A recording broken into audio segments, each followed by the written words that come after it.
Today I'm making some treats. I'm working on dehydrating some of this store-bought mushy treat. Here, you can see it here. This is how mushy it is right now. Absolutely no effort at all to squish. I am working with our dehydrator, which is by far the best investment I have ever made in regards to dog training. Helps us keep the cost down. These are some fourth glade, grain-free, which is a stupid gimmick. Salmon dinner with potato and vegetables, that's this one. I'm also going to do up a lamb dinner with butternut squash and vegetables. I'm not doing a lot. We have a lot of this stuff because it was 50% off. And Ianto does enjoy it, but it's not his sensitive stomach food, so he doesn't get to have too much of it. I'm sorry about the mess. We are in a perpetual state of tidying, as most people are, and this is just our little coffee corner with an apple in a bag. And my partner uses a SodaStream a lot, so this empty SodaStream container just got left over here, but that's what this is. I'm also, if I have time, going to skin and steep the ginger with some honey to make a stomach soothing remedy for my partner. That will depend on the time though. So right now I want Ianto to do something that he struggles with a bit, which is of course his downstay. Lay. Okay, I'm putting myself right next to him. And I'm going to tell him, wait.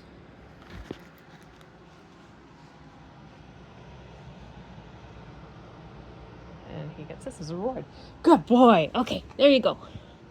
Klaus does not like that treat as much, but he thinks he does, so he might come over and try and steal from Ianto.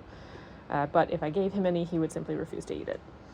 So anyways, back over here to do this, and I'm going to apologize for the camera angles because I don't really have a good way to do this one-handed, but I need a new tray because the last one was full. Get that positioned correctly on there. And then slice through this. If I'm lucky, it'll stay on the knife because it's very, very floppy. Yes, it did. And then I just unload it here. There we go. Like I said, difficult to do one-handed. Slice, trying to keep a fairly uniform thickness, but if this dries the way that I'm hoping it does, into something that's easily break-upable into smaller pieces, then the thickness is less of an issue. And this one, we'll get one more. This is a bit of scrap. And then this, come on, work with me here. There we go. Goes up here. And now I just have to do the exact same with the lamb recipe one. And I'll probably end up with 2.5 full trays. That'll probably take the rest of today to fully dry out, maybe some of tomorrow, at which point I will pack them in a jar with a silica pack to keep them from degrading as quickly. I can show you over here. Hi, baby. Fish toy Ianto legs. Anyways, here on our pantry shelf, we have this, which is you've seen it in another video. It is a chicken and bean recipe with just a silica pack in there. Okay. Up. Okay. Classy. Here. Classy, here. Yeah, see, Klaus doesn't really like the really dry ones. Hup. Good boy. And that's it. So yes, the